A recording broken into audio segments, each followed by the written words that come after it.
Hey guys, thanks for joining us here at Salty Ginger Talk. If you're a trained listener, it's great to have you back. If you're new to the channel, really glad you joined us. Hope you like what you hear. We have an awesome guest on today. Her name is Lori Rogers. Lori and her husband Neil own a marketing agency and promotions agency called Rogers Marketing. They also, better way to say it, have developed kind of a thought process system by which you can live a more positive and meaningful life. So it'll help you change your negative approach and negative thoughts to positive approach and positive thoughts. They've had a ton of success with it. They've trademarked it. It's called Positive Activity. And she's going to kind of walk us through the genesis of that, walk us through some of the things she's learned in life. She's got just awesome experiences in what she's learned from those experiences. And we've been really excited to bring Lori onto the podcast. So let's do that right now. Lori, thank you so much for joining us here at Salty Ginger Talk. Thank you, Joe. It's like to be here for a Yeah, it's salty been a while. talk. We had a couple of What's a salty scheduling snafus. talk? Say it again. What's a salty ginger talk? I can't wait. Yeah, well, so the salty's because left to my own devices, I cuss like a sailor, and the ginger is because I used to have red hair before life got a hold of me and turned it all gray. So I still got the mentality, just the hair doesn't match anymore. All right. Fair enough. Yeah. Yeah, it's been a while since we chatted. We've had a couple of scheduling things that got things bumped around, no big deal, but we've been very excited to bring you on because I love your approach and I love what you talk about. So just briefly, I talked about it in the intro, which Lori won't hear until she watches the episode. But Lori and her husband Neil own Rogers Marketing, and they do promotions and promotional products. They also have developed a system of kind of thought process to help you live a happier and more fulfilled life. They do mentoring, they do coaching, they do public speaking. So really interested to kind of talk through that and have Lori explain to us how she got from where she started to where she's at now and some of the great lessons that she's learned along the way. So that is what we do here at Salty Ginger Talk. We try to expose our audience to different ways to live a meaningful and purposeful life. Now, it's up to you to decide what meaningful and purposeful means to you. Our whole argument is you shouldn't float. You should be pursuing something aggressively that's important to you. So we have awesome people like Lori on to tell you how they did it and what they've learned from it. So with that said, Lori, we would love to have you kind of give us an overview of the big points of your life. You can start wherever you want. If it's childhood, that's great. If it's adulthood, that's great too. Then we'll go back and we'll have kind of deeper conversations around the really important stuff that you learned and the important events that helped you learn it. Sure. Great. Thank you. Thanks for having me. I'm just stream of consciousness. I'm starting from this point where I remember myself standing probably 6, 7 years old in the front yard of our home. And a relative said to me, an aunt said to me, "Oh, Lori, you're the worrier in the family." And I kind of took that to heart. And I was like, oh, yeah, I guess, as a 7-year-old, I didn't even really quite know what that meant. But I always asked questions and I always wanted to know what was happening. I guess she interpreted that as a worrier. And I was always like, oh, when are we going to get home? What time is dinner? Like things like that. And maybe that's true, and maybe that's the way it presented itself. But anywho, I mean, I had a great middle class upbringing, siblings, parents, the home. My parents were married for, gosh, I don't even know, 45, 50 years, whatever it was. Sorry, Mom, I can't remember exactly. And she'll be happy I'm wearing this hat, though. She made this for me. Thanks, Mom. I like your hat. I noticed the first thing. I really like it. Well, this is what happens when you don't have time to, curl your hair, do your hair, da da da, and whatever. So I grew up, in Western New York, went to, middle school, high school there, had great friends, and there was always this underlying theme of a little angst, like a little like tightness in my heart, like, oh, I have to ace that test. Oh, I have to stay home and study. I can't go out tonight because I got to go do that.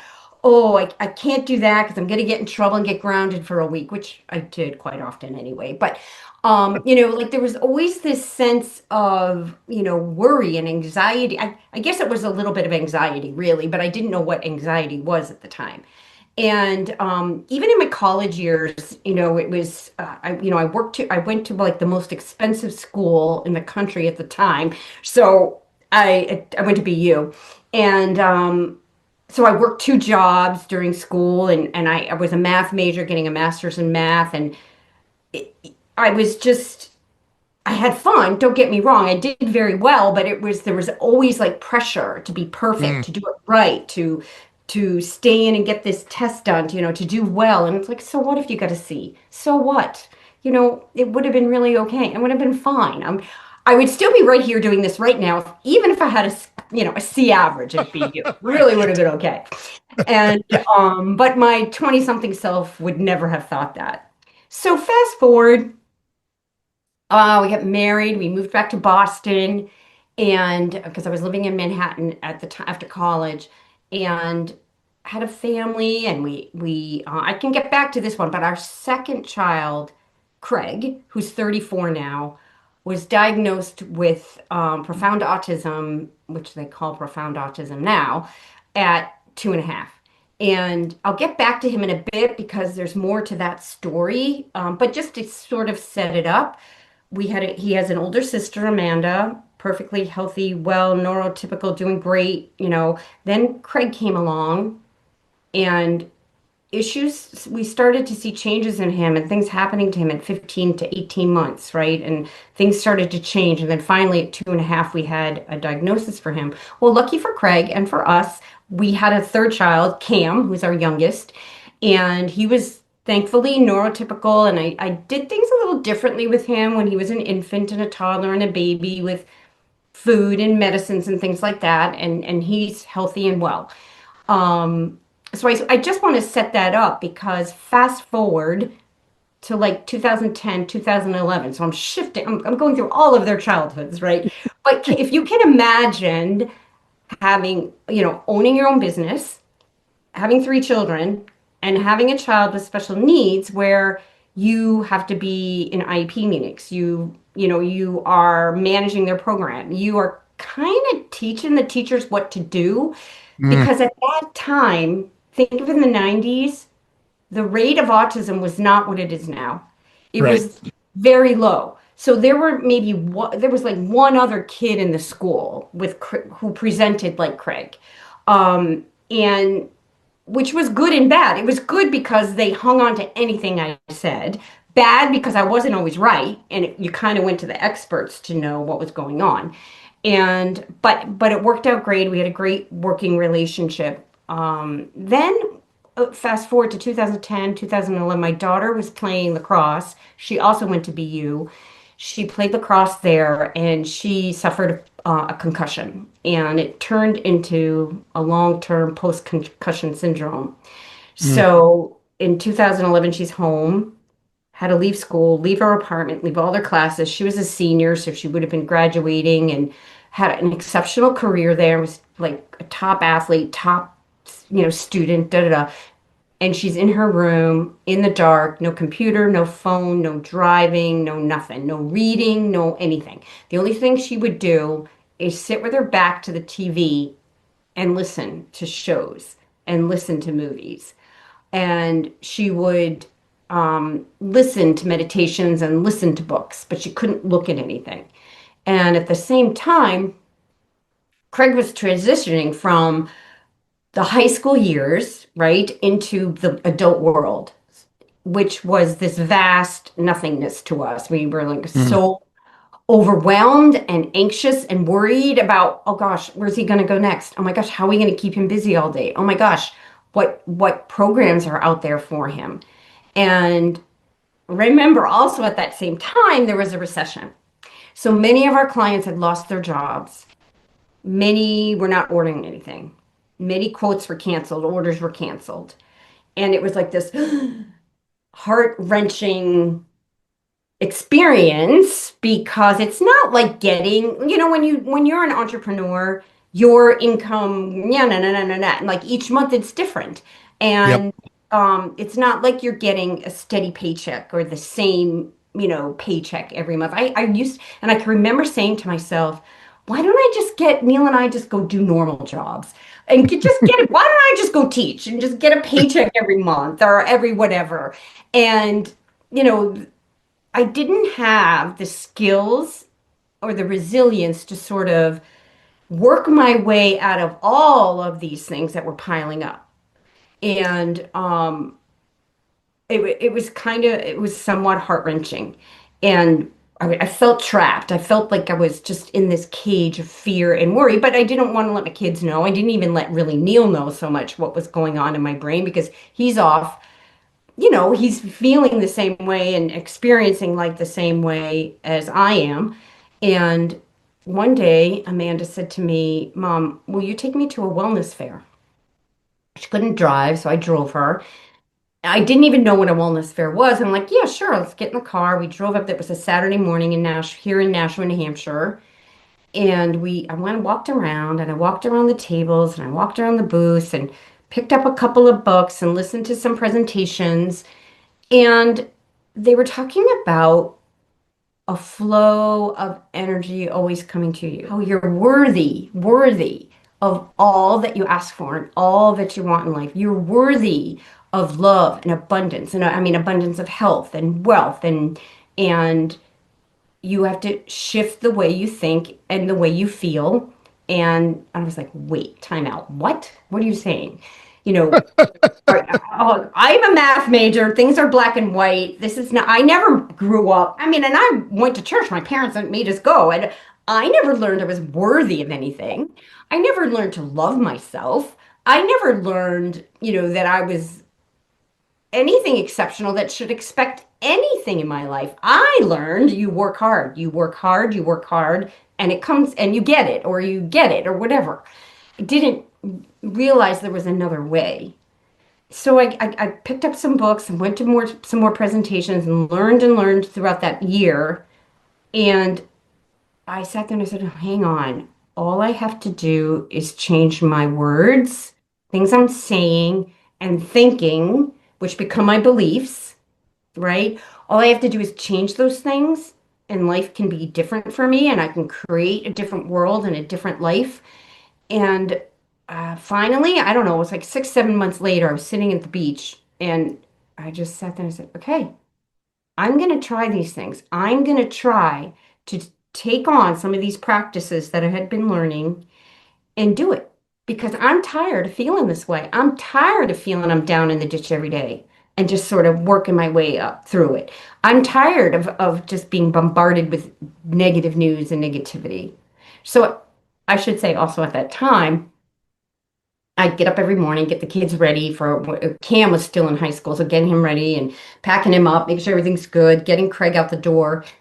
And I had a little TV in my kitchen. So what did I do every morning? Put the little TV on. And what are you bombarded with every morning? The Negative news is news. Yeah. fun and joyful and happy. This is bad. This is bad. So you're filling your brain with all these bad things in the morning and all this negativity. It's like, okay, I after like a month or so, I got rid of the TV and I made adjustments. Like at that time, I was saying things like, my clients don't respect me. We're never going to get that sale. I don't know how we're going to pay our suppliers this month.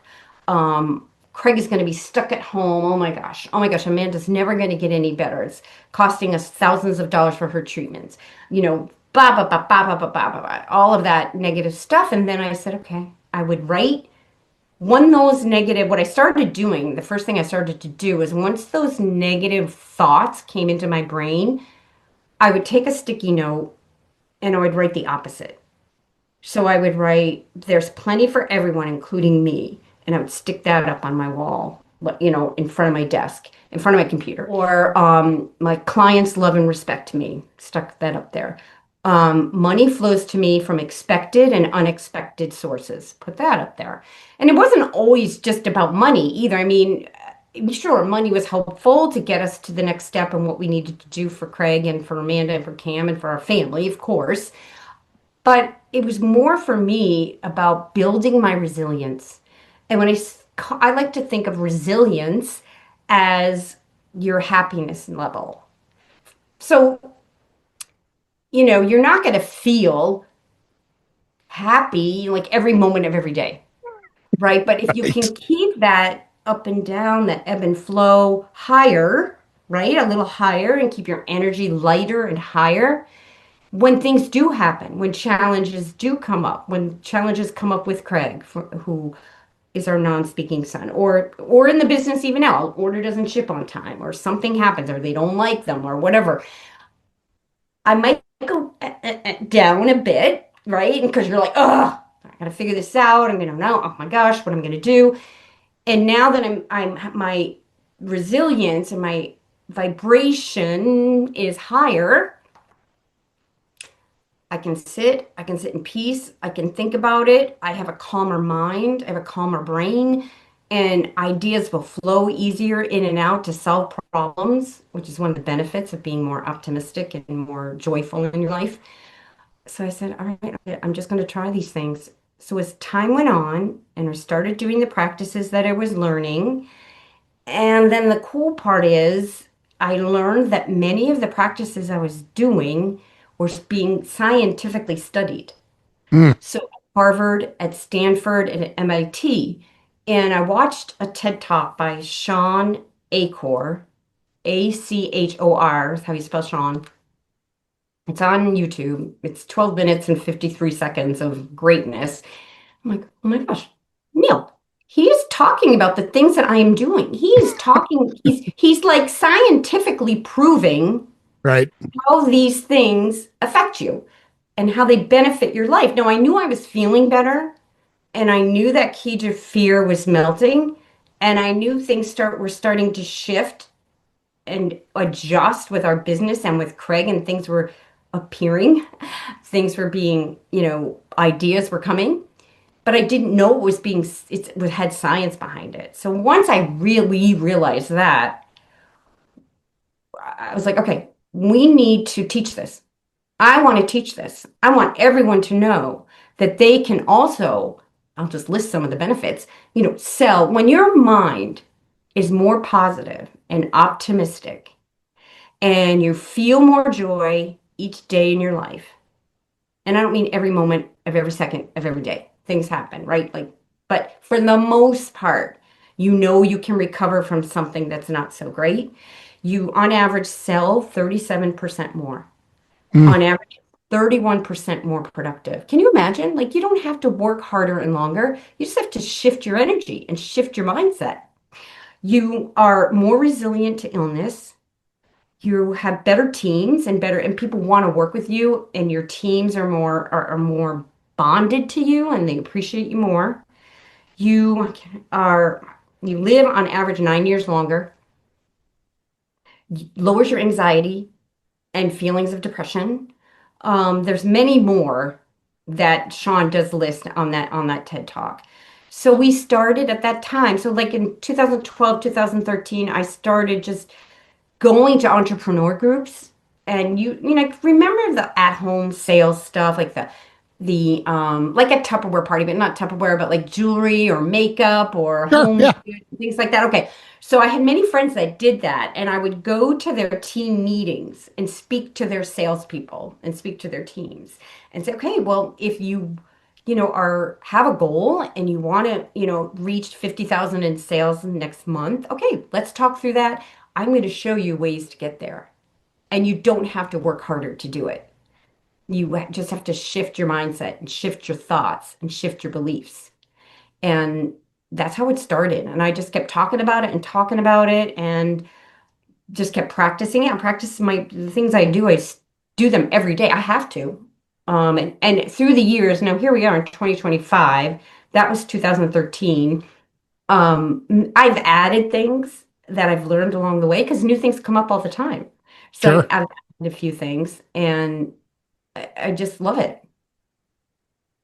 I love Man, it. that's such a great story, and I resonate with it so much. I learned a lot of what you talked about through athletics, and Mm, just like you, totally by accident. So I went through college on a baseball scholarship, and from the time I was 3 to the time I married my wife, if you had asked me what I was going to do when I got older, I was going to be a professional baseball player. period. I just knew what I wanted to do. And I worked really hard to put myself in that position. Um, I was good, but I also had I know it's hard to tell by looking at me, but I'm super Irish and I got the temper to go with it. My joke is I don't drink. I've never been drunk in my life. I've never touched an illegal drug in my life. I got nothing against those things. They're just not for me. They don't appeal to me in any Okay. way, Sure. shape, or form. But with the Irish DNA, I fight twice as much to make up for the lack of drinking because that's what us Irish people do. We drink and we fight, right? So but I would explode at umpires that I thought made a bad call. I would explode at teammates that didn't make a play. And I realized that I was actually making it worse, not better, by these outbursts and me losing emotional control. And I Wow. learned pretty young in my life that I learned to ask myself a question. Do you want to be right or do you want to be successful? And what I have Mm, found in my 53 years on the earth is that unless that question relates to something moral or ethical, it's mhm. almost always more important to be successful than it is to be right. Sure. Morals and ethics, those are non-negotiables. Got it. And I'm 100% aligned with that. Right matters more than successful in those instances. If you got to lose your job because you don't want to do something illegal, you lose the job and you fight the fight afterwards. That's how it goes. Sure. But in almost every other instance, you got to be successful. So I had to find a way to learn to control my anger. And what I learned was if I took a deep breath in through the nose, out through the mouth, that would allow me to kind of get control of my emotions again. Little did I know that what I was doing was stimulating my vagus nerve through the deep breath because your diaphragm engages your vagus nerve and it disassociates your amygdala, which is your fight or flight, which is taken over because you've allowed your emotions to allow your amygdala to take over and re engages your prefrontal cortex, which is where logic and reasoning and problem solving happens. And you can deal with the situation in a much more reasonable way. That all sounds great as I sit here saying it 40 years later. But as a kid, I was just trying to win baseball games. I stumbled into something that is scientifically proven to work. And just like you, Yeah. somewhere down the road, I learned, well, holy shit, I got really lucky here. this worked Right. out really well for me. This dumb luck really helped me a Hmm. lot. And I also did not know that those same lessons that I was learning would transfer into my adult life and make me a better business leader and make me a better husband and make me a better father and blah, blah, blah, blah, blah. Now, I still lose my temper all the time. So like, I do not want to make it sound like, I'm Marcus Aurelius or Epictetus or some stoic who has all this figured out and gazes wistfully at the sunset because that is just No, not the truth no, at I all. don't know anyone that does that, but yeah, I understand. But I love your story about that. Going back to your son Craig, when Mhm. did you like what were the signs that you saw that said, "Hey, he's not developing the way my daughter did when she was at the same age"? What were your first clues? Well, he stopped talking and he stopped using the few words that he had. He stopped looking at us. We lost eye contact. Hmm. He had dark circles under his eyes and he was very pale, like he was sick. He stopped sleeping through the night. He started to toe walk and grind his teeth and flap and have temper tantrums. Um, Overall unhappy. We lost his smiling face. Yeah. So and it was this, but I just thought he had speech delay. I said, Hmm. oh. And the other stuff I was like, okay, I wasn't too concerned about that at the time. I just thought, oh, he's not talking. And the first couple of times we went to the doctor, they said, oh, he's a boy, they take longer. His older sister's talking for him, so I was like, I wanted to believe that, of course. It's like, okay. So then another month or two would go, and that nagging knowing that something wasn't right. Yeah. I'm like, no. So we kept asking and kept asking. And then the third person I saw was an audiologist. I said, well, maybe he's just not hearing me because he wouldn't come when we called his name and or turn around and look at us, when we called his name. And she's the one that suggested, the audiologist said, no, he can hear perfectly fine, but I think you need to go in and get a developmental evaluation done, which at the Hmm. time, I didn't even know what that was. So you have a pediatrician, a speech language pathologist. I can't even say that right. I need speech therapy too. An OT, PT, a social worker, 5 people were in the room, and then you go in for an hour and they evaluate your child. So remember this back in 1993. And when they told me he had PDD-NOS, which is pervasive developmental disorder, not otherwise specified. And I was like, try to go find that in 1993. Yeah, Try to go find that in exactly. the library. There was really Mm, no internet yet. Nothing. There was nothing. And I right. wasted about 9 months not realizing and understanding that, oh, you mean autism. Why Mm, didn't you even say that? Like, oh, okay, now I get what you're talking about. But even that it was so rare. It was so rare at that time. And then we got him into early intervention, we got him into speech. Um, he has limited words and limited speech, and repetitive words because he has apraxia. He has whole body apraxia, which if you have a couple minutes, I'll tell you what that is. And it's yeah, when, go ahead. okay, it's when your motor cortex is in the center of your brain, right? Right up here. And when you want to say something or do something or lift your bicep or push up your arms, your brain in the motor cortex sends signals to your body. So when you want to talk, it sends signals to your mouth, your tongue, your vocal cords, and out comes speech. It's a beautiful thing. And I'm telling you, when these little babies and these little 12 months old start talking, it's a miracle. It's a miracle that these kids learn how to speak, everything that has to go on. So Craig's motor cortex is messed up and the messages are coming out, but they're getting scrambled and they're not going here to the mouth and they're not going to his body. And he doesn't have control of his body. So, he's flapping or, he's running with his hands. It has awkward movements. So it's just different. He's different. And, but now here we are. Where are we in October of 2025. 3 years ago, we learned about a program called Spelling to Communicate. Now, grant you, all through his high school and junior high years, he never was like intelligently educated. He wasn't in regular education classrooms. Mm, He didn't go to science. He didn't go anywhere. He was in that specially contained classroom in the basement of the school with no windows. And that's anyway, so just putting that wrapping around it. So right. 3 years ago, someone suggested we read a book called Underestimated. And, we bought the book, comes in, we open it up, and it's Underestimated, an Autism Miracle. So if you're an autism parent and you have a non-speaking child that's you're trying to help and do it, you've done the miracle thing, probably tenfold, spent thousands and thousands of dollars, traveled and gone and done and professionals and everything. So when I saw the tagline, I was like, ugh, oh yeah, yeah, not another one. So I put it down on the desk and I said, I'll let Neil read this one. I'm gonna, wait on that. So then 9 months later, 6 to 9 months later, there was a new physician in town that I had known for years before. And now she was an autism specialist. And I thought, oh, all right, I'm going to go see Dr. Heather. And I went in, chat with her, because we're always trying to help our children have the best possible functioning body that we can, right?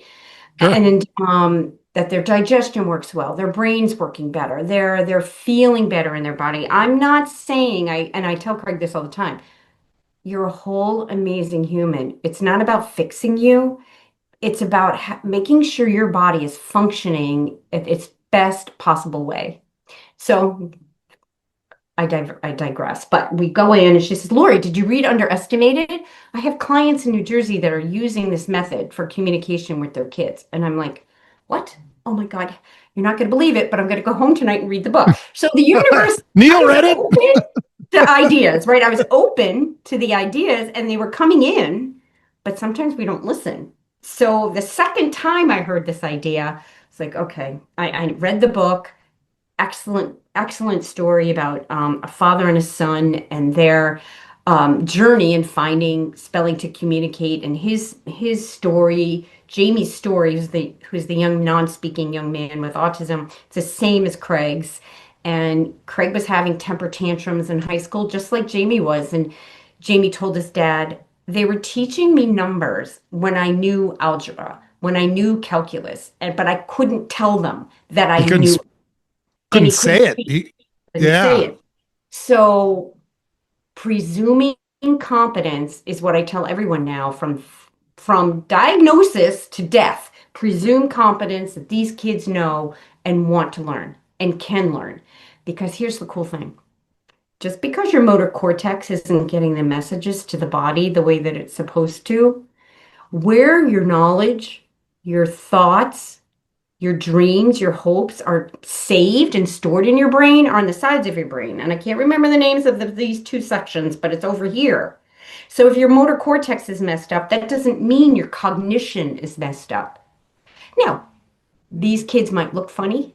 They may run around. They may not sit still. They may hum all the time. They may watch Disney movies constantly. They may be flapping and toe walking, but they're cognitively aware and smart and know.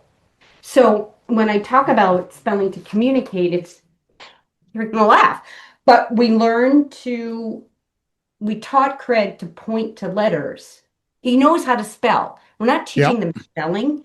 We're teaching the motor planning of pointing to letters to spell out what you want to say. Mm.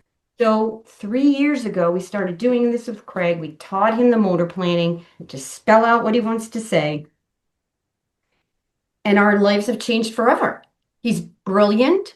He's very deep. He's very spiritual. He has tremendous goals and objectives that he wants to attain in his life. He wants to get a high school diploma. He wants to take college courses. He started a blog. He has an Instagram account. He writes, talks about his apraxia. He talks about autism, which he hates that word. He told me he doesn't want to be called autistic. I said, okay, bud, fine. What do you want to be called? Like there's something going on here. He said, I am human. I said, yeah, of course. Yes, you are human. You He are a human. probably gets that from his warrior mom, you think? So you are a human experiencing life in a different way. Yeah. And amazing. And now he has friends because we have other spellers in the community, and the kids get together and with their practitioners, and they can spell out things to each other. They can't speak, but they're spelling out things to each other on their boards and having fun and conversations and talking about their futures and talking about how history is being made by them. And there are thousands of spellers across the country now. When we started, we traveled 2 hours to find a practitioner. So I think that experience and learning this with Craig and going through that, if I was a stress factory and anxious and worried and annoyed every day, I'm not so sure I ever would have even bought the book. Or Mm. I don't know that I would have. So now we do a lot of advocating for this and for this method of communication. And we're also helping Craig attain the goals he wants to attain. And, things, even simple things like, Mom, my tooth hurts. So we go in, get his teeth checked. He needs his wisdom teeth out. Two Mm. weeks later, getting his wisdom teeth out. But what if your kid is screaming in the supermarket, lying on the floor, temper tantruming? Usually those behaviors mean something else is going on. They don't want to Right. just, okay, it could be many things. The lights bug him, the noise bug him, mean people bug him. He hears other people talking about him, bug him, or his tooth hurts or his stomach hurts or whatever, but they can't say it. They can't say it. So, yeah. So it's changing our lives and it's amazing. That is so awesome. And really, what you're doing is helping develop coping skills because you haven't been able to kind of communicate those. Like we all learn them, right? We all learn them as people. You just have kind of been disconnected from communicating with your son. And now you have a way to communicate. That's just got to be so exhilarating It as a is. parent to say, hey, Right. this is a Right. completely different scenario than I've been operating under for the last 20 some years. That's got to be Right. so And exciting. I apologized to him. I made many assumptions. Dad and I made many assumptions. We maybe could have done things differently. And he tells me, Mom, he doesn't feel bad. He's a man of love and compassion, like you can't believe. And excuse me. And he'll say, You just didn't know. You just didn't know. I'm like, You're right. I didn't know. We always strive for the best for him, but I'd never pushed to make sure he was in an algebra class and learning algebra. Right. His behaviors were too disruptive, and they would have been disruptive to the other kids in the class. But maybe I could have had him learn that in his own little contained room, right? But he didn't have a way of expressing his knowledge. So that's the other problem. IQ tests or levels of intelligence are pretty much based on speaking, pointing, writing, reading, circling in an ABCD, right? All motor planning activities. Yep. This is a fine motor activity. Writing is a fine motor activity. These kids can't do that because they have apraxia. So they can't show how smart they are because they can't do all those things. Right. And then they're judged by their behaviors. Oh, he's running around, he's flapping, he's whining, he's crying, he's humming, he's dumb. And that's not the case. These kids are cognitively there and they want to learn, they can learn, and they know so much. They know so. Oh, that was the other thing Craig said. I said, well, why don't you want to be called autistic? And he spells out, because it means stupid. And I said, is that your word or someone else's word? Someone else's word. So I'm sure in the course of his life, he heard that. And he has exceptional hearing. So if someone across the room is talking about him or saying something about him, he's going to hear it. Mm. And he speaks like three other languages. He learned three other languages just by listening. I One of his aides spoke Spanish. He learned Spanish, and she always had the Spanish TV stations on, and he learned it. It's amazing. Like I have him, what do you call it when you convert a word from Spanish to English? Not The convert. translation. Thank you. Yeah. Translate. I'll just test him and ask him. And then he'll spell out what the English word is. I'm like, oh my gosh, you're so it's just like he blows us away with his what he knows. And it's just so cool. That is Really very cool. cool. It brings to mind the Albert Einstein quote that everyone is a genius, but if you judge a fish by its capacity to climb a tree, it's going to look stupid. And when Oh, you put people in the situations where they can show what they know or show the things they can excel at, you're going to recognize the value that that person brings. It's something I try to teach in leadership is your job as a leader is to put people in the best possible scenario by which they can be successful. So if you have like, let's just take you for example, like you're a math major, okay? So if I knew you're a math major and I had a really hairy statistics project, you would probably be my go-to because that is something you've got a natural proclivity for and you're trained in it. Why would I mhm. not take, right? That's your best and highest use. I'm an economics major, so I always think best and highest use. Right. And so, like with your son, put him in situations where now that he has a way to communicate all of this knowledge that he's accumulated, he's just going to blossom as you allow him or kind of enable him to express that to the world when he hasn't been able to do that for so long. God, that's got to be so exciting Mhm. for you guys. It's very exciting. It's, very, I want to say it's nerve-wracking. So that's where my skills and my tools come in handy. Because as a mom, you're like, oh crap, I want him to have all these 10 things tomorrow. I want him to Sure. have all that he wants tomorrow because he missed out. He missed out on so much. And so you have to just, it's a marathon. I'm sorry, it's a marathon, not a sprint. Day by day, we do something new and different. And he works with three different practitioners that are working with him and communicating with him. So it's not just me or dad or whatever or his aide. So he's learning to communicate with many, many people. So more and more people are becoming practitioners. So they can, I mean, I forget the statistic of how many non-speaking people are in our country.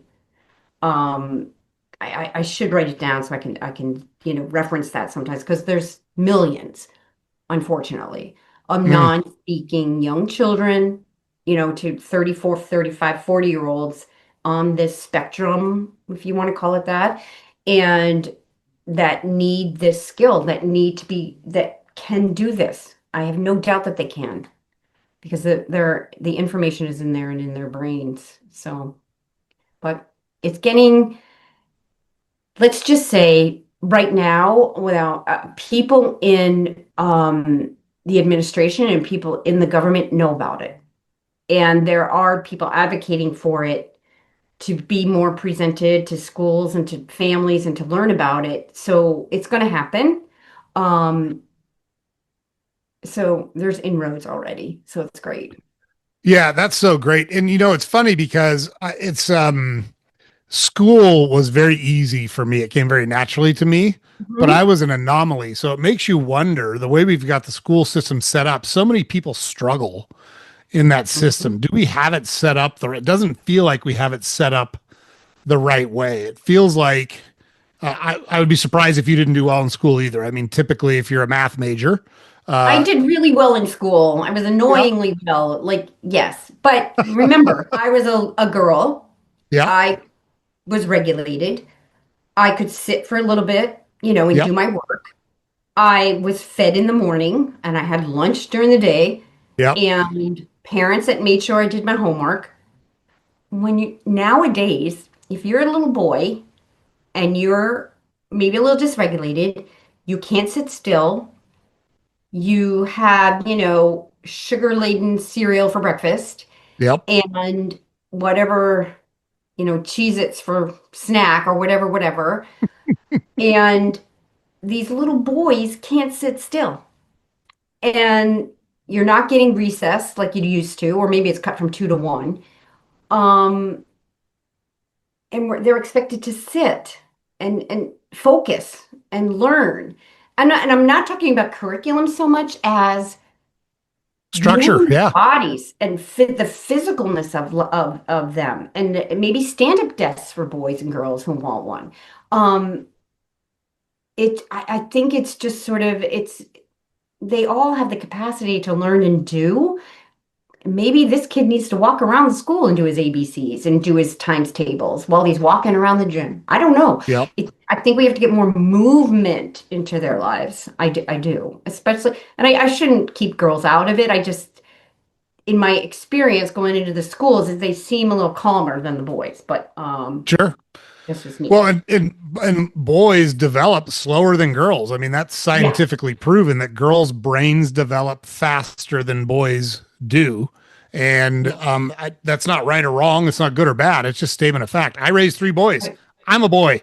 Like I, I'm not slighting boys. It's just statement of fact. That's why. Well, Um, I gave my boys the gift of time, yep. and they started school. Well, Craig started preschool at 3 because he was in special needs, but we did sort of, and he was there till 22. So in a way, we kind of have kept, I want to say kept back, but it's not even that. We gave him the gift of time. Yeah. Cam, our youngest, we gave him the gift of time, and he had more time in preschool before he went into the public schools and public education. I'm not saying every parent can do that. I'm not saying, a lot of times parents need their kids to get to school or for whatever reason they're working or what have you. Giving those little boys the gift of time, in my experience in our family, was a gift. Although Cam may not think of it that way. Mom, why am I the he's come home from school? Be, why am I the oldest one in my classroom? Or, how come I'm da da da da da and everybody else is sick? Like he was so smart, like he knew. I said, Cam, because you're special and your preschool teachers wanted to have you there longer. I don't know what I said. But now we laugh about it, but uh yeah.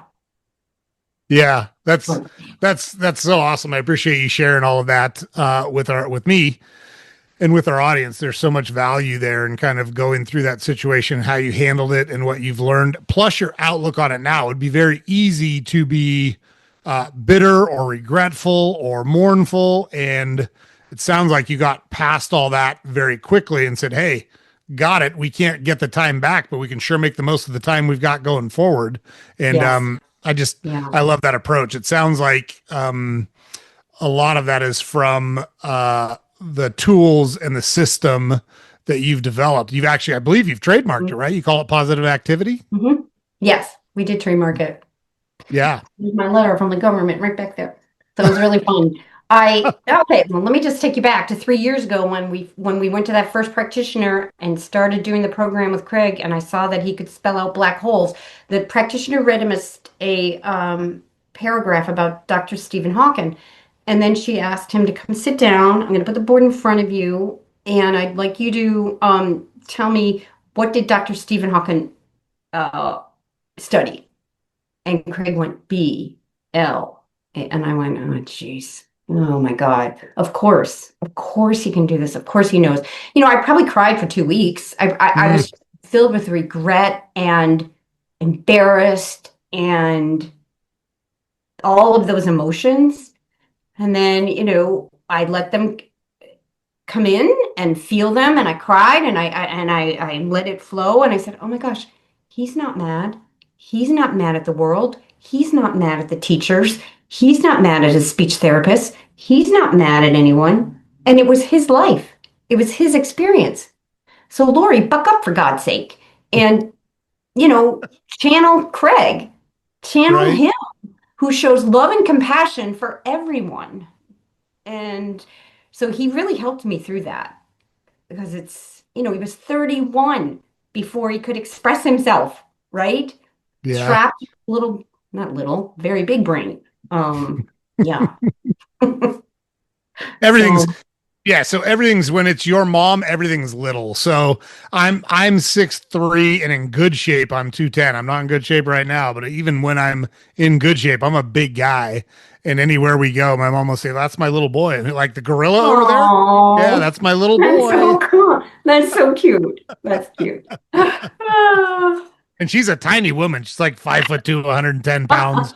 So it's all bets are off. Moms get to say whatever they want about their kids because it comes from such a good place. They get license for everything, right? And they should. They've earned it with all that they've done and given to bring us all along through the world. So, Yes. yeah, little brain is just a mom being proud of her son. We all understand. No problem. Yes. All right. Thank you. Well, thank you for that. Yep. Oh, gosh. So, at what point? Well, not even there. I don't even want to go there yet. Let's talk a little bit more about how your progression through. You talked about taking your daughter to the wellness fair, and then you pick up this book. You don't really do much with it. You see the video, and things start to click. Talk about kind of the progression through that as you realize, hey, my mindset really has a huge impact on my life, and I want to capitalize on what I've learned. How did you kind of work your way through that and keep developing and going down that road? Because I think a lot of people, one, don't know where to start, and then if they do start, they kind of get stuck and they're not sure how to go with it. How do you coach people and teach that now that Sure. you've developed this model? Well, I had to learn, and I had never known this. So back in 2012, 2013, I learned that your brain works in a special way. And by that I mean, I always thought that, oh, if I got into college, then I'll be happy. Oh, if I get to ace this test, then I'll be happy. Oh, if I have this income, then I'm going to be happy. If we buy that house, then I'm going to be happy. We want to reach goals, and we are happy for a little bit while we have those things. But I wasn't creating long-term happiness. And maybe it fades in a day or two, or it fades in a month or two, or you have that new piece of jewelry and then you're like, yeah, okay, whatever, in a month or two. And because your brain works in the opposite direction. You're If there's things you want and goals you want to achieve, and a life that you want to experience, a trip you want to take, a new job, an income level, you have to feel it and be happier and more joyful and optimistic first. And feel the emotion of having that already and living in that realm of having it already. And then that can flow to you. So brains work in the opposite direction of what we're taught, right? Well, come on, Lori, work really, really hard and then you'll get that great job or or get good grades in school and then you can go this to this level. I'm not saying don't get good grades. What I'm saying is make sure you feel the joy along the way Mm, because it's it's your brain works in the opposite direction of what we're taught. And keeping your brain, and when I say brain, I mean your mindset in a more joyful state, in a happier state as best that you can each day helps you bring in all that you want. So once I learned that, I was like, okay, all right. And I was thinking a lot of negative thoughts. So I'm like, okay, I've got to do these practices every day. And the other thing that I learned, and then I'll get into the actual practices, was that 10% of your long-term happiness is predicted by things you have.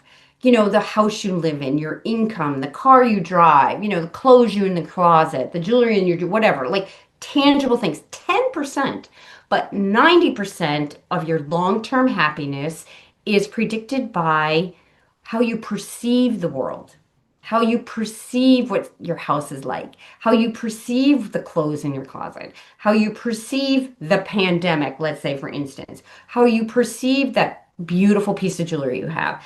It's all about shifting your perspective and knowing that this is how I switched it and clicked into for me because I think, okay, so how is this negative event happening for me, not mm, to me? So if this event, let's take for instance the pandemic. Of course, another crusher in our business, another kind of downturn, another like stoppage. So I was like, oh wait, this feels really, really familiar. So after 2 weeks of like, shakiness, unnervedness, tension in the heart, worry, right? Because it comes back. Your amygdala is still there. It still wants to yeah. protect you. It still wants you to worry and be fearful. But I said, no. Okay. All right. I'm going to feel this for a bit. And then we're going to get into action and figure out, you know, what can we do differently now to, for instance, with our clients, we emailed every single one of them individually and asked if we could have their home addresses so that we could send them swag to their homes and stay connected to them. We couldn't go visit them in their offices anymore, right? Nobody was in the office. Right. And that's what we did. I had time to organize my marketing list, organize my files. You should have seen my filing closet, my filing system. Organized all of that. Um, we just had time to sort of regroup, reassess, and connect with people and connect on. I learned Zoom for crying out loud. I didn't even know what Zoom was at the time. So, and the holidays were not so crazy and anxious provoking. It was calm and a beautiful season. So, and I know that isn't the case for everyone. I know that. I know there was pain, there was suffering, there was death. My husband is very social. Oh my gosh. He was having a conniption because he couldn't see people. He couldn't get out and do, he found a way around it, but for those people that are so social and need feed off of others for their Mm, energy and for their yeah. wellness, it was a tough time. So I like to call myself a rational optimist because I know there's crap going on. I know there's death and worry and fear and starvation and stuff. But I choose to live up here anyway. And I choose to live here anyway because I do believe we are all connected and our energy is all connected. So, how can I help someone in my community, in my family, in my world that's not doing so well, or that's sick or impoverished if I'm in the ditch with them? The only way for me to help others is to stay in a higher vibrational, more optimistic level. And that, it's like a high tide raises all boats. Exactly. That's the way I believe it works in all of our energies, that we all lift each other up. So, shifting your mindset, shifting that happiness equation, I call it, shifting your perspective, which sometimes it's, well, what do you mean, Lori? How is this? What do you mean this is happening for me? My kid just got sent home, is in detention because he da da da da. I said, all right, yeah, okay, you're mad. I would be mad too. and, sit down. And maybe it's an opportunity to learn more about your child. What went on that day that made them so mad and so upset? Were they being bullied? Did somebody say something not kind and nice to them? Maybe they need to get help on how to work through that. Maybe, it's an opportunity to learn. And I'm not saying don't be mad or don't be, upset with your child or whatever. Go ahead. Of course, you need to have a real conversation, but maybe it's for the better. Maybe it's for the good to see what can come out of it. So those are like sort of mindset shifting thought processes. And of course, I talked about the sticky notes, shifting your beliefs. So now I don't believe, okay, here's a big one I hear all the time. So I'm just going to go there right now. Oh my God, Lori, it sucks getting old. Oh, we're falling apart. We're getting old. And I'm like, okay, like that might be your belief. My friends drive me, they think I'm nuts, but that's not mine. I don't believe that. I believe I can be as healthy and well now as 20 years and 20 years from now. No, I'm not taking that on that getting old sucks. I just don't take that on as a belief. I have a vibrant, fit, healthy body, and that's where I'm going to go with it. Because to think otherwise does me no good. So it's about shifting those thoughts, the words, and your beliefs. And so the actual tangible things that I do every morning, and you're going to laugh. Now, by the way, on positiveactivity.net, which is our website, there's two PDFs out there under free downloads. So when you click on the free downloads, you can print this off and do exactly what I do, or do a few of them if they resonate with you, or and learn about each one and how it shifts your mindset. So have at it. No problem. Your Um, website's awesome, by the way. I went through it before our interview. I love it. Thank you. Thank Hmm. you. So the first thing I just get up and remember your amygdala wants to protect you. So what happens is our brains go right back to the negative thoughts we had the day before. Oh, am I going to make that meeting? Oh, is my friend ever going to call me back? Oh, am I going to get invited to that party? Oh, there's, blah, blah, blah, blah. Like the negative thoughts come back.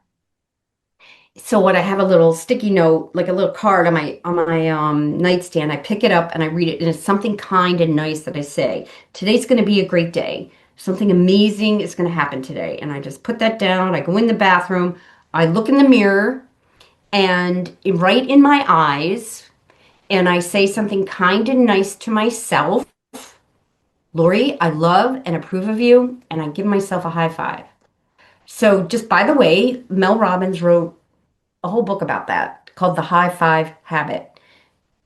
There's all this scientific research behind that. So I just started doing that like a year or two ago because I just learned about it. So I'm like, I'm going to Hmm. add that. It takes 3 seconds. So all of those two things took about, I don't know, 6 seconds of my morning. So when people say, I don't have the time, I'm like, you have 6 seconds, I'm pretty sure. Oh, and by the way, do not pick up your phone and look at your text messages or your emails or Facebook or Instagram. You can't because then you're gone. So if by chance you could do this before, just put that phone over on airplane mode and stick it over there. So you get up, then your positive little statement to yourself. It's going to be a great day. I get up, high five myself, say something nice and kind to myself in the mirror, grab my journal of coffee. Okay, coffee, journal.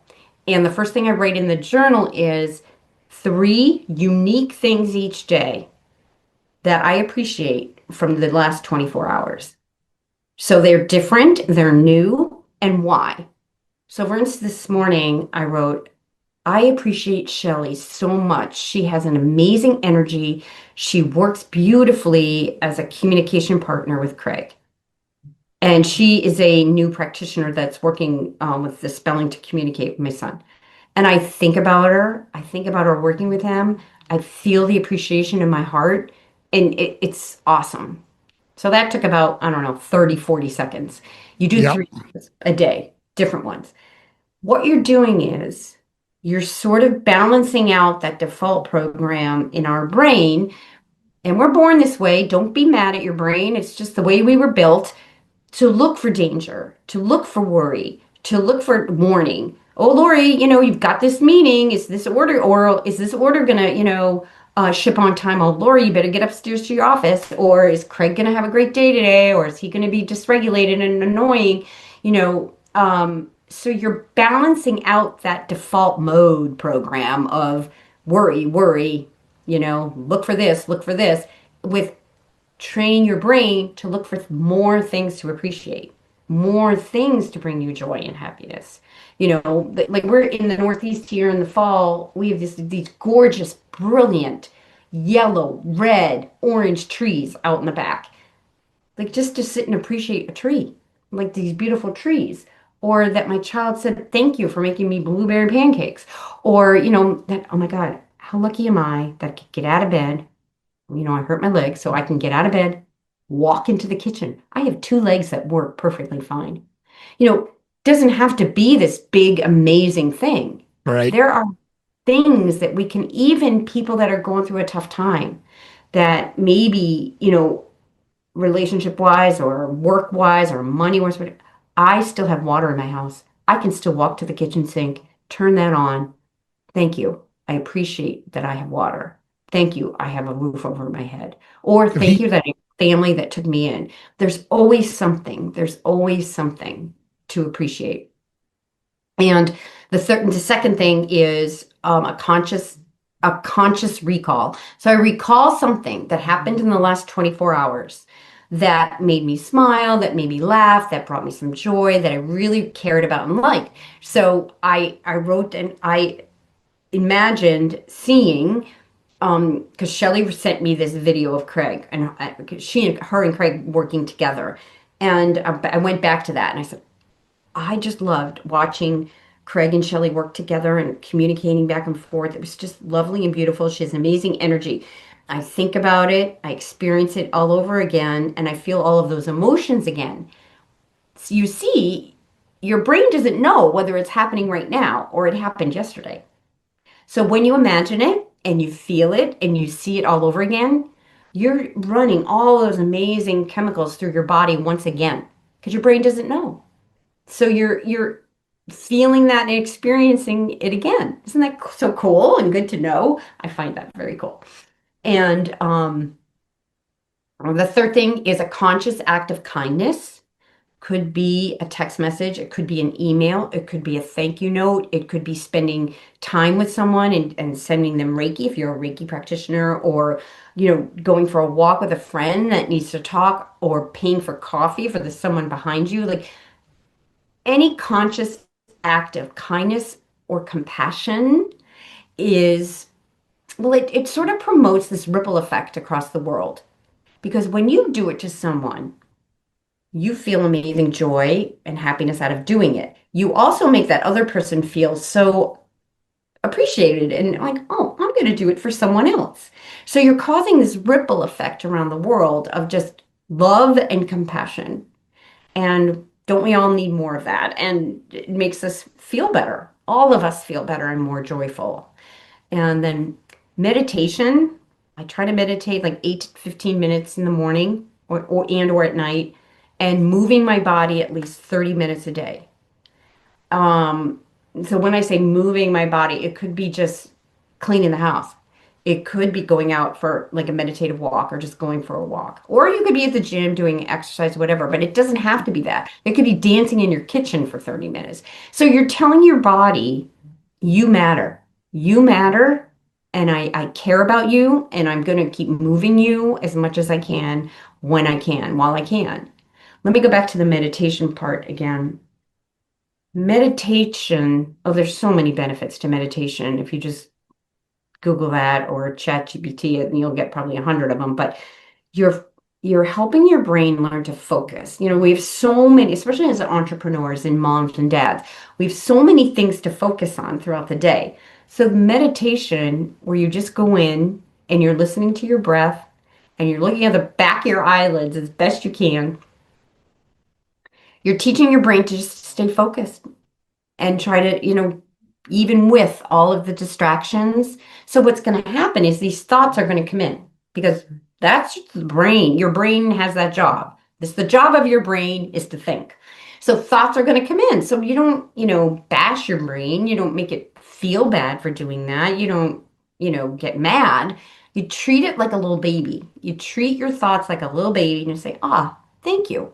Thank you for reminding me of that, but I don't need you right now. And I'm going to go put you over here in the cradle and I'm going to go back to my breath and back to just focusing. And you're teaching your brain that, you can do that and you can focus in this crazy distracted world that we live in. So, and I know there's more, and let me think. It's more about, so those are some of the hands-on things. And if Yep. someone's going to download the PDF, maybe I'm like, Laura, you forgot this one, which is probably true. And so I don't have all of them in my brain, but I do them in the morning. It's like brushing your teeth, though. It takes 21 days for something to become a habit. So once you do these activities for 21 days, give yourself 3 weeks. You just can't not do them anymore. You can't, it's like brushing your teeth. You can't get up and not do them. I don't feel I can go on with my day until I've done them because it just sets my energy, it sets me up. Oh, I know. I know what the other thing is. I started doing this about 6 months ago.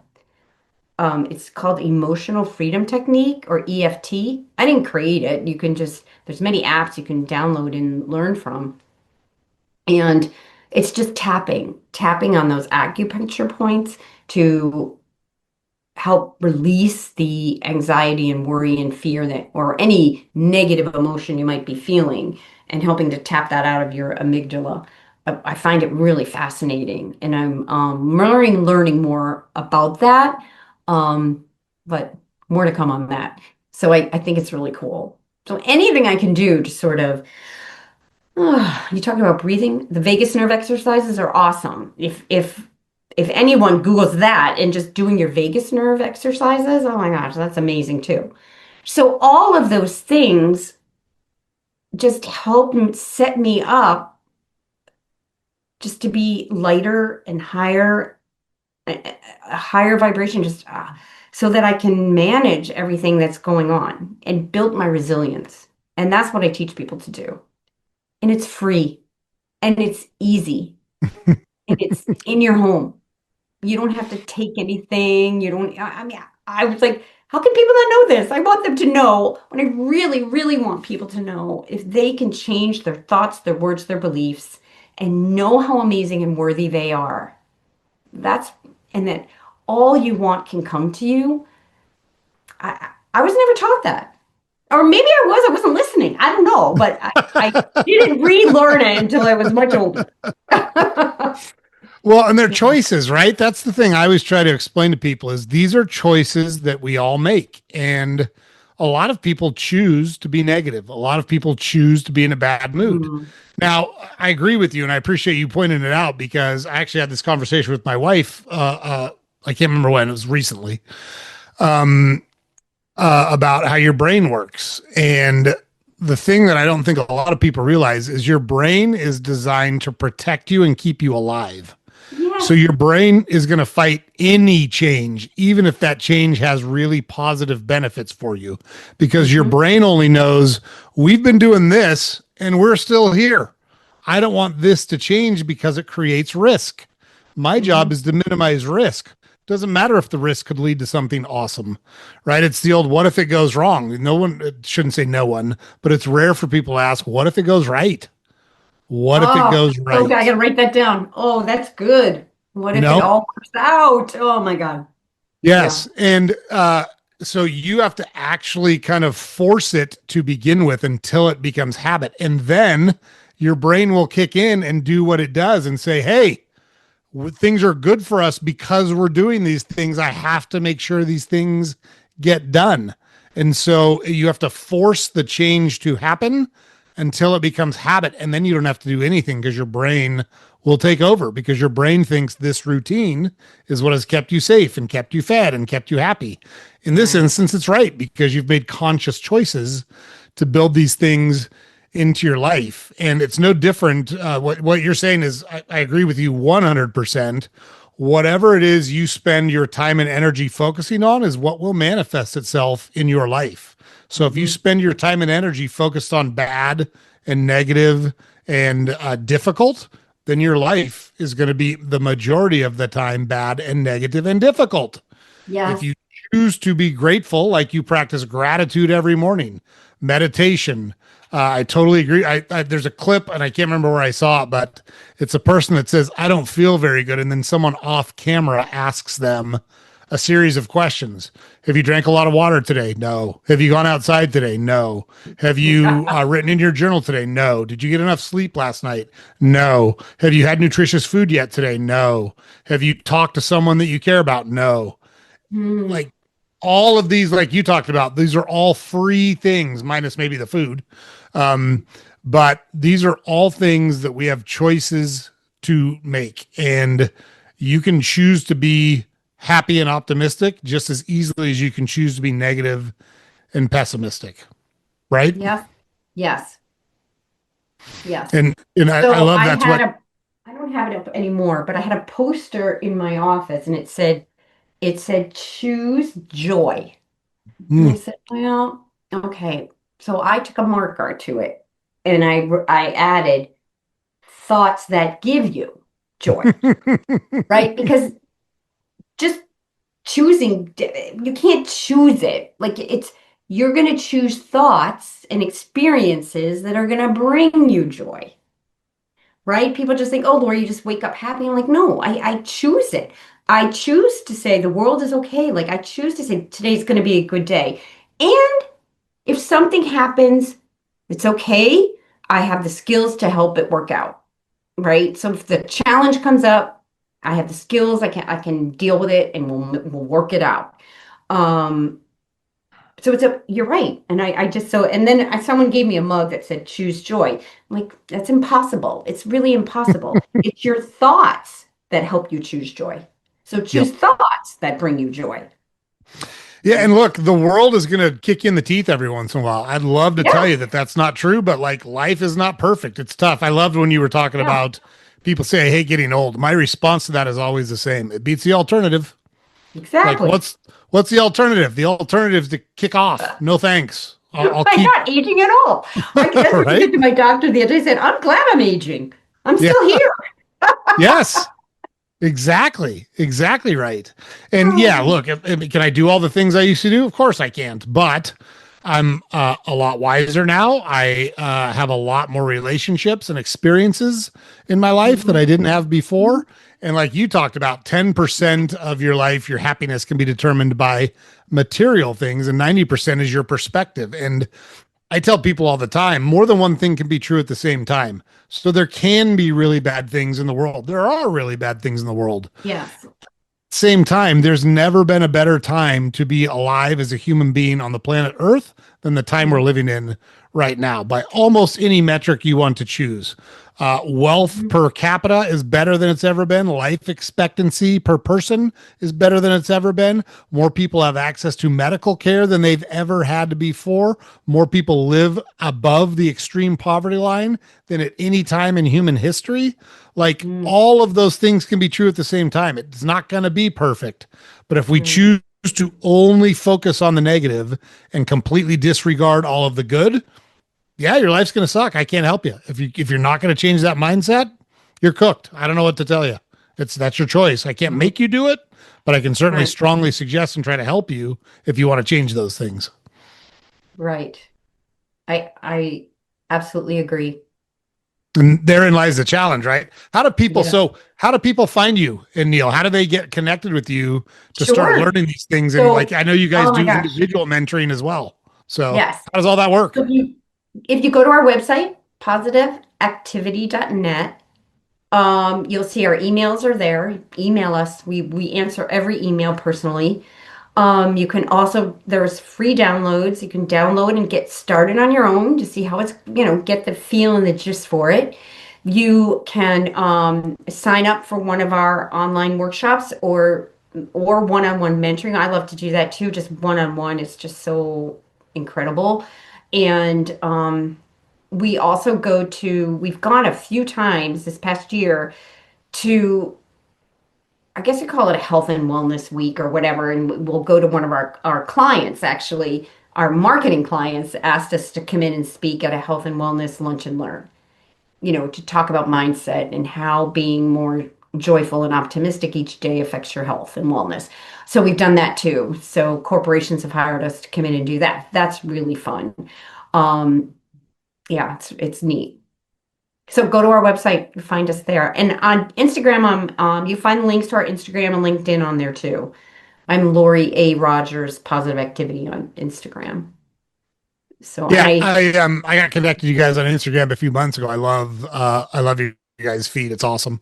thank you. Who do you work with? Is it business people? Like obviously the corporate stuff is business people, but in terms of Yes. mentoring and kind of individual mindset approach, is it Right. business people? Is it people who want to improve their life? Who are your customers? Who are your So it's clients? interesting when we get hired to go, in-house, it's like sales team, HR events, that kind of thing. Great. Or Hmm. sports teams. That's really fun too.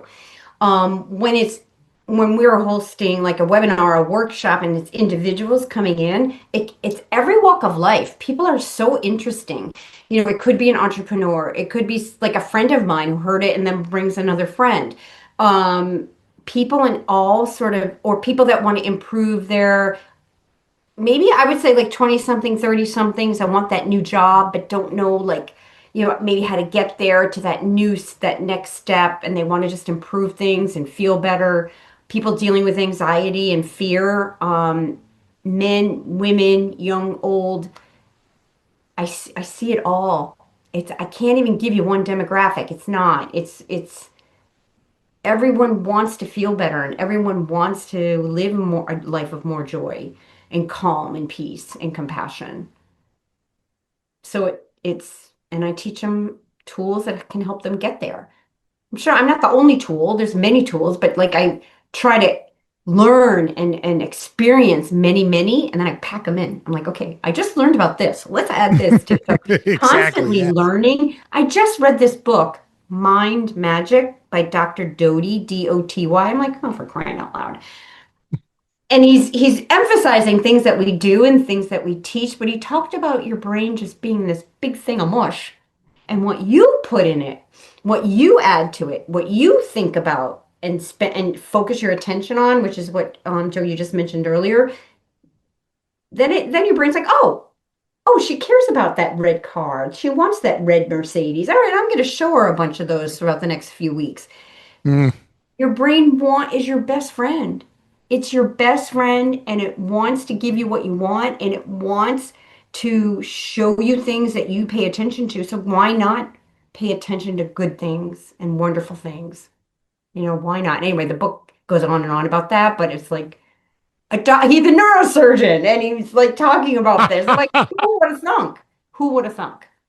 So I find that right. really fascinating. Yeah, and look, I tell people all the time, I'm not a doctor. I didn't stay at Holiday Inn Express last Yeah. night, but I'm a pretty well-traveled 53. I've been in a awesome relationship with my wife for 32 Mhm. years, 33 years if you know, 30 married for 32, together for 33. Raised three sons. I always say our kids have the right things wrong with them. We don't have criminals, we don't have drug abusers. They got problems like anyone else does, but Mhm. they're good people. They're upstanding members of society. They care about other people. They do the right thing. And uh, there's a lot that I've learned, and that's the whole point of our Yeah. podcast is to kind of expose people to, hey, you can live the life that you choose. Mhm. In fact, you are living the life that you choose. You might not know that Yeah. you're choosing it, but Right. like that's the truth. You are the sum of, I call it the compound interest of life, which I know you'll appreciate as a math major. So everyone understands compound interest as it relates to money, right? So you Mhm. invest and then you Mhm. reinvest the profits, and pretty soon it starts to grow, and then it takes that big hockey stick curve up. Life is the same way. So if you look at your health habits, if you consistently eat good food and you consistently exercise, you're going to be in pretty good health. If you Mhm. consistently eat shitty food and you don't consistently exercise, you're going to be in bad health because it's going to compound over time and it's going to Mhm. have those impacts. If you think positive thoughts and you take a positive approach to life the majority of the time, then you're Right. probably going to have a positive life. And the vice versa is true as well. And those are all choices. Those are all choices that we make. And people, I think, get a little bit scared when you talk about that because then they realize, oh shit, I can't actually blame anyone else. This is all on me. And I Right. think that's scary for Yeah. some people. Yes. Yes. How do you help people overcome that fear of, hey, like one of my favorite phrases, if it's meant to be, it's up to me. How do you help them overcome that fear of, wait, I'm actually in charge of this whole thing? Right. Well, I just say you have to, if you can come, I don't like to I don't like to should people or have to's anyone, but Right. if you can come to a point in your life where you give yourself grace, you didn't know, just like I didn't know, and send love to yourself. I think the first step is I take it back a step or two and say, I would love for you to start loving yourself. And people are like, what? I mean, how do I even do that? It took me about 3 months to be able to look at myself in the mirror, in the eye, and tell myself I loved and appreciated myself. I Mm. wasn't raised that way. I didn't know I could do that. I'm not sure I even really liked myself. So I'll take them a step back, a few steps back and say, let's start there. Let's just baby step this and send yourself love every day. Look in the mirror and send yourself love and tell yourself you love yourself and use your name. Okay, we're going to start there. And then let's try some of these appreciation practices, some other things, and think about perspective. And hopefully that fear and that worry and that blame will melt away. There's no blame here. Maybe you weren't ready to learn it 10 years ago. Maybe you weren't ready to hear this 5 months ago. Now you're ready to hear it. So give yourself some grace. It's happening in the right time. It's happening here now in the right time. And you're ready to start. And usually, it's when there's a semi little bit of a crisis. So what? So what? It's so it's here now. We're going to learn it now. You weren't ready 2 years ago. So here it is. Oh, that's so good. Yeah. It's so funny too, because all of us are so willing to give other people second chances, but we're Oh, so yes. unwilling to give ourselves second chances. Isn't it wild? Oh, yes. Oh my God, I have chills when you just said that. I know. Truth. I say it to Yeah. my kids all the time. Not all the time. I've stopped saying it because for whatever I said, I said, listen, I did the, if something comes up, I'll say, well, my dear lovely ones, I did the best I could with the skills I had at the time. Like no one gives you a to-do book. Well, they kind of do, but they're pretty crappy. Like I would change. I'm hoping that my children see me now and they're like, oh, okay. I'm gonna try to, do what mom's doing now with my future little babies. I would have been a different mother, a young mother, if I knew now what I knew then. But I wasn't. Do like as I say that right now, am I upset or mad or angry at myself? No, not anymore. Not anymore. I probably wouldn't have listened. I probably wasn't ready. I don't know. But now I am. And guess what? I guess my kids had to go through what they went through to become the people they are. I'm not that I was a mean, horrible mother. I was No. like, they'll say, Mom, you were great. You were this, you were that. I mean, but still, I wouldn't have gotten, so anxious about things. I wouldn't have gotten so worried about things and, that kind of thing. Yeah. Look, anyone that's raised kids was going to reflect on that time and say, man, knowing what I know now, I would have done Mhm. this differently, or I would have taken a different approach. Like, I don't think you're being honest with yourself as a parent if you don't reflect on those things, but you can't beat yourself up on it. And like, there's no one ringing the bell. You can't put the toothpaste back in the tube, whatever analogy you want. It happened.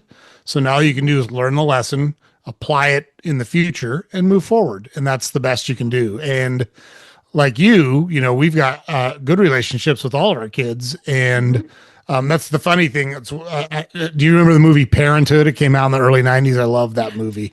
Yeah. And one of the lines in there, the patriarch is talking to one of his sons he's always had kind of a strained relationship with, and says, that's the thing about parenting is you never get to cross the end zone, cross the goal line, and spike the football. It never Oh, ends, and you you never stop being a parent to your kids. You just have they need different things from you, and they become adolescents and then Yeah. teenagers and then young adults and then older adults. Like it just changes, but it doesn't mean they stop needing things from you. And that's your job as a parent to make those adjustments and learn, okay, this is the new normal. Yeah. What do I need to do in the new normal to be the best parent I can be? Yes.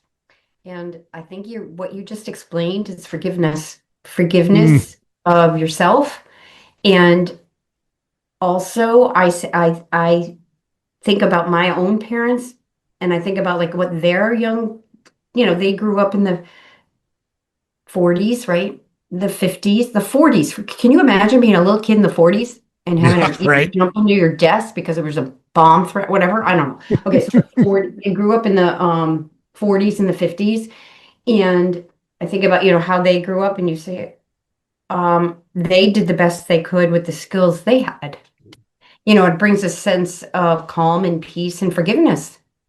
They did the best they could. And then you give that same grace to yourself. I did the best I could, you know. Yeah, and it's And, so easy to make judgments. Like I used to have to go get my dad's cigarettes and his ashtray so he could smoke while he read the paper. Like, can you imagine now if you sent a kid in 2025, hey, go pick up my cigarettes and my ashtray so no, I can I smoke know. while I scroll on my phone? I But know. that's just how it was back then. It is what it is, you know. Yes. Yep. Uh, It's good stuff. oh, goodness. It was. Yep. I wouldn't So change anything about my childhood. I loved it. yeah, No. I look, me too. And like there's things if someone looked at my childhood, there's probably things now that would get my parents arrested. And I had a great childhood. You know what I mean? I had a great Yeah. childhood. If they did what they did then now, they would be arrested Oh, in some yeah. instances. I don't even want to say half the stuff. Oh my gosh. Oh goodness. But we Yeah. survived. I don't know how. Somehow we survived without seat belts and well, Yep. oh God, all Drinking kinds of water stuff. directly from the hose and riding the back of pickup trucks and all the other crazy stuff that we did. Yeah.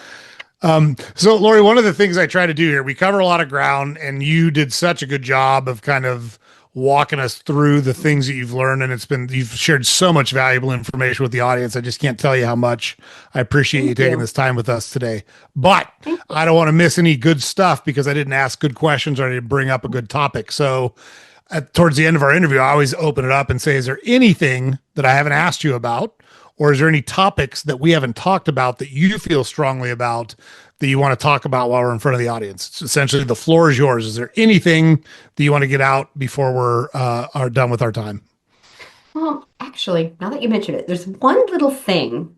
This isn't in the PDF downloads either. It's something new that I started doing. So I'm just going to tell you. Um, remember earlier when we talked about the brain and we feed it information and then it learns what's important to us and it learns what we care about. What I started doing was someone taught me when you say, for instance, we're writing a book. So on this little card, it says, writing a book is so easy. So my Mm, thought is, okay, my kind of belief was, oh boy, it's a lot of work. It's going to be really tough. Oh my God, how am I going to do this? Who's going to want to even hear what we have to say? Ba, ba, ba. It's the whole thing. And it's about being optimistic and more positive through the special needs, raising a child with special needs. Okay. And all the cool things we did with his growing up. So when you say, 50 times a day for 3 days. Okay, 50 times a day for 3 days. Writing a great book is so easy. You add that is so easy to the end of whatever you're worried or thinking about or you think is so hard. And your brain starts to, oh, that's what she means. Oh, okay, that's really what she believes. Again, you're inserting that belief into the little brain. So 50 times a day for 3 days. Writing a great book is so easy. So or I did one like I did this one. Winning at Mahjong. I don't know if anyone plays Mahjong. Winning at Mahjong is so easy. Because like, oh, God, it's so hard. Oh my God, you need jokers. Oh my gosh, this is so no, I'm not listening to that anymore. And I'm gonna say it's so easy. So I just want to, I mean, it's your brain is your faithful friend. So use it to its advantage and put stuff in it that you believe that you want to believe, or you're changing your brain to believe. And you're worthy. You're worthy, worthy, worthy of it all. Yeah. Oh my gosh, such good stuff. Well, Lori, thank you so much for coming on the podcast. For our listeners, anything you want to learn about Lori, if you want to get in touch with Lori and Neil and talk to them about mentoring or promotions or corporate engagements on training. We didn't talk about Neil a lot. I know he wrote a book and everything you need to know about sales he learned tending bar. So there's, yes, love it. There is such good and valuable information there. And yeah, if you want to get in touch with them and work with them, positiveactivity.net. That's the only thing you have to remember. We'll put it in the show notes so you can get in touch with them. And Lori, absolutely loved having you on. Thank you so much for coming on the podcast. Thank you. Great conversation. Thank you so much. Really enjoyed it. Have a great week. You too. Okay. Bye-bye. Bye. Lori, great job. Oh my gosh, what a great interview. I loved it. Thank you. It's just, there's so much more to say, but it's awesome. It was great. And it was just flow of consciousness, right? Like just, yeah, it's great. Thank you so much for the opportunity. That's perfect. That's what we want. Like the natural conversation is what resonates with our audience. And I just appreciate you coming on and sharing just such good stuff too. Like, I mean, I love all the stuff that you practice and the way you kind of speak about it, and just your positivity is so kind of effervescent. I just think it's going to really resonate with our audience. So really appreciate it. Thank you. Yeah. Great. Have a great weekend. Happy Halloween. Thanks. Appreciate it. You too. Bye-bye. Bye-bye. Okay, guys, there you go. So, as always, we just find awesome people to come on to Salty Ginger Talk. Lori was so generous with her time and loved hearing about the process by which she kind of worked through the challenges her and Neil had with their son Craig. And once they realized he'd been diagnosed with autism, went through a long stretch where it was very difficult. And then they realized, hey, he can't talk, but he's absorbing all of this stuff, and he's really bright and he knows a lot of stuff and he's got goals, and now they've got ways to communicate with him. Shared all sorts of useful things you can do today that don't cost you a thing, that can help you start living a more positive and a more meaningful life. Don't forget, we put it in the show notes. It's positiveactivity.net. If you want to download the free PDFs, if you want to engage with Lori and Neil through your business, if you want to engage with Lori and Neil as mentors personally, you can go to that website and get in touch with them. So just really grateful that she was willing to come on and share all that with us on the podcast. She did such a great job. She had such a good energy about her, and just really thankful that she was willing to share that time with us tonight. So thank you again, Lori. Great job. Love to have you back on the podcast at some point. So James puts it up over here every day. Head over to our website, saltygingertalk.com. All of our podcast episodes are there. Links to our social media accounts are there. We publish a newsletter every weekday you can subscribe to there. Make sure you like, share, comment, subscribe to our podcast on whatever platform you consume it on. Super helpful if you're able to do that. We're going to keep having awesome people like Lori on, having these great conversations that give you tools and techniques and mindset tips to help build the life that you want. You don't want to miss any of this awesome stuff because we find awesome people. Make sure you catch our next episode. We'll see you there.